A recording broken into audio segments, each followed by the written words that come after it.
Hello viewers, অর্চিস্মিতাস ব্লগসে তোমাদের সবাইকে welcome জানাই। তো তোমরা নিশ্চয়ই কয়েকটা দিন আমার ভিডিও পাওনি। এই কয়েকটা দিনে কয়েকজন ফলোয়ার্স আমার হয়েছে। তো তারা নিশ্চয়ই বেশ কদিন আমার পেজে ভিডিও পাচ্ছ না। তো তাদের উদ্দেশ্যে আমার কিছু কথা আজকে বলার জন্য আজকে এই ভিডিওটা। আজকে কোনো ব্লগ আমি করিনি। তো আসলে আমি কদিন ভিডিও দিতে পারিনি, কারণ আছে একটা। মানে আমার ছেলে সন্দেশ, তোমরা তো দেখেছো ওকে। ওর শরীরটা একটু খারাপ। মানে শরীর খারাপ বলতে হঠাৎ করেই হয়েছে এটা। গত রবিবার দিন আমি মানে কাকাদের বাড়িতে নেমন্ত্রণ ছিল, তো ওখানে গেছিলাম। ওখানে গিয়ে তো ওরা আসতে দেয়নি, ওখানেই ছিলাম একদিন, দুদিন মতো ছিলাম। এবার লাস্ট দিন রাত্রিবেলা যখন আমরা শুতে যাই, তো ও গেছে ওয়াশরুমে টয়লেট করতে গেছে। গিয়ে খুবই ছটপটে, তো তোমরা তো দেখেইছো।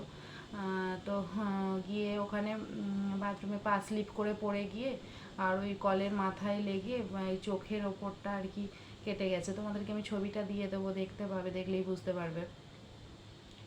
তো মানে আর একটুর জন্য মানে চোখটাই লাগেনি, এটাই ভগবানের রক্ষা করা।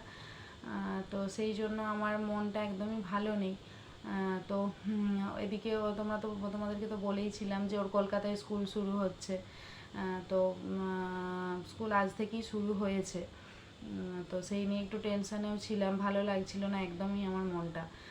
আসলে মানে মাকে হারানোর পর থেকে মানে ওই আমার সব কিছু।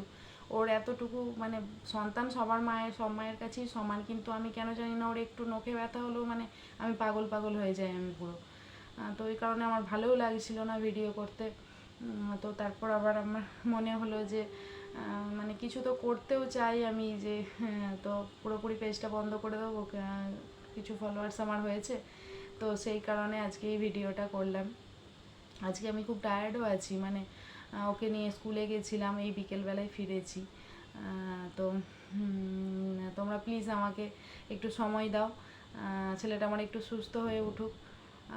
তো আজকেও স্কুলে গেছিলো এরকম করেই। তো স্কুল থেকে যখন বেরোচ্ছে দেখছি, মানে ডাক্তারবাবুকে দেখিয়েছিলাম, ডাক্তারবাবু বলেছিলেন যে সেরে যাবে, কিছু মানে ব্যান্ডেজ করে রাখার দরকার নেই, ওটা হাওয়া পেলে তাড়াতাড়ি শুকনো হবে। তো এই কারণে এমনিই পাঠিয়েছিলাম স্কুলে। স্কুলে বলে দিয়েছিলাম, ঢোকার সময় প্রিন্সিপাল ম্যাম নিজেই হাত ধরে ঢুকিয়ে দিয়েছেন ওকে। কিন্তু বেরোচ্ছে যখন দেখছি ওর মাথায় এখানটায় মানে চোখের এখানটাতে স্টিচ করা, মানে স্টিচ বলতে আর কি, সরি, ওই ব্যান্ডেজ করা। তো আমি তো খুব ভয় পেয়ে গেছিলাম যে কেন ব্যান্ডেজ হয়েছে, তাহলে কি লেগে টেগে গেল, ব্লাড বেরোচ্ছিলো নাকি। তো তারপর আমি জিজ্ঞাসা করলাম মিসকে, যে বললেন না আসলে সবাই তো বাচ্চা, কারো হাতে টাতে লেগে যেতে পারে, তো এই কারণে ব্যান্ডেজ করে দিয়েছিলাম। তো সেটাই ভাবছি যে কালকে কি করব, ব্যান্ডেজ করেই পাঠাবো না আবার খুলে পাঠাবো। তো এই কারণে আর কি। তো এইটুকুই বলার ছিল, আপনারা আমাকে একটু সময় দিন, ছেলেটা একটু সুস্থ হয়ে যাক, আমিও একটু স্থিত হয়ে নিই, তো তারপর আবার রেগুলার আমার পেজে যেরকম ব্লগ পাচ্ছিলেন আপনারা আবার ব্লগ পাবেন। তো এই আর কি। তো সবাইকে নমস্কার, আজকের মতো টাটা।